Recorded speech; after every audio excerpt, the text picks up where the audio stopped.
Here's something nobody really talks about. Your brain is running right now. Like actually running, 86 billion neurons firing in patterns so complex that no computer on Earth can replicate it, and somehow all of that adds up to you. Your memories, the voice in your head, the fact that you're here watching this instead of doing the thing you were supposed to do today. One day, all of that is going to stop. But here's the part we didn't know until 2022. It doesn't stop all at once. And what happens in those final moments? Scientists caught it by accident, never expected to see it, and genuinely didn't know what to do with it when they did. Imagine this. You're lying in a hospital bed. The room is quiet. Machines humming softly. You can't move, you can't speak. But somewhere behind your eyes, you are still completely there. You can hear the doctors. You can feel the sheets. You're aware. And in the final minute, not shutting down, not going dark, your brain does something it has never done quite like this before. It lights up. Okay, let me back up. In 2022, an 87-year-old patient was admitted to a hospital after a fall. Doctors attached an EEG, a brainwave monitor, to watch for seizures. Standard procedure. While he was being recorded, something unexpected happened. His heart stopped. Nobody planned for this. Nobody was studying death. But the machine was running, and for the first time in all of human history, we captured a continuous recording of a human brain crossing from life into death. And what they found in that recording, nobody expected. In the 30 seconds right around the moment his heart stopped, his brain didn't go quiet. It surged. Specifically, it produced a dramatic burst of gamma waves. If you're not a neuroscience person, gamma waves are the brainwave pattern associated with your highest level cognitive processing, concentration, dream states, and most critically, memory retrieval. Remembering.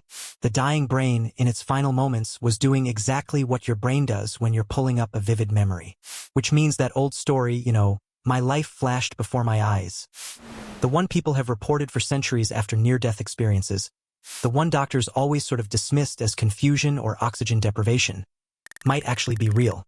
Not metaphor. Not hallucination. A genuine neurological event. Your brain, at the end, might actually play it back. Now here's where it gets stranger. This pattern, the surge of organized activity after the heart stops, isn't unique to humans. Scientists studying rats found the same thing. A flood of coherent, high-frequency brainwave activity in the minutes after cardiac arrest. Sometimes more organized than anything seen during waking life. Which suggests this isn't a random glitch or an artifact of one unusual patient. It might be something built into the architecture of brains themselves. A final reflex, written in deep enough that evolution never removed it. The body's last act might not be fear. It might be remembering. Now, I want to be honest with you because this is important. This is one patient, one recording. Science cannot yet tell us what that gamma surge felt like from the inside. Cannot tell us if there was any subjective experience at all. The door has opened, but we're still squinting through the crack. Some researchers are excited. Others are cautious. That's how it should be. But what that door opens onto is unlike anything we had before. Because here's the thing. If the dying brain is retrieving memories, and the evidence suggests something like that is happening, then the question of what fills that final minute isn't abstract anymore. It's personal. Specifically, it's about what memories you've given it to work with. Think about how memory works for a second. Your brain doesn't record everything equally. Keeps the vivid, the emotional, the meaningful, the first times, the moments that surprised you, the conversations that actually mattered, the afternoons that were different from the routine, the times you were fully present in your own life instead of half watching it from behind a screen. And the stuff that blurs together, the weeks on autopilot, the hours of mindless scrolling, the days that felt exactly like the one before, your brain filed that under nothing interesting here and largely let it go. So if there is a final replay, if those last 30 seconds are built from what your memory kept, then what you're doing right now, today, the choices you're making about how to spend your time and attention, those are the raw material. You are, right now, curating what that last minute might contain. That's either terrifying or clarifying, depending on how you want to look at it. Here's how I've started thinking about it. Not as a death thing, as a life question. Because most of us don't actually think about what we're collecting. We assume we have time to have the experiences that matter later.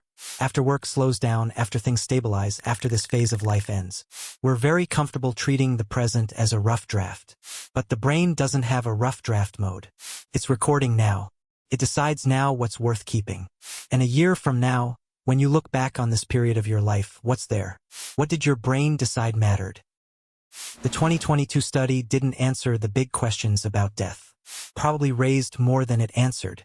But it did something maybe more useful. It reframed what the question even is. We spend so much energy being afraid of the last minute, imagining it as darkness, as nothing, as a light switching off. But what if it isn't empty? What if it's dense, packed with every face, every place, every ordinary Tuesday you didn't think to notice? What if the last thing your brain does is remind you of everything it found worth keeping? Then the question isn't what happens when it ends. The question is what you're putting into the film while it's still rolling. Starting with whatever you do after this video.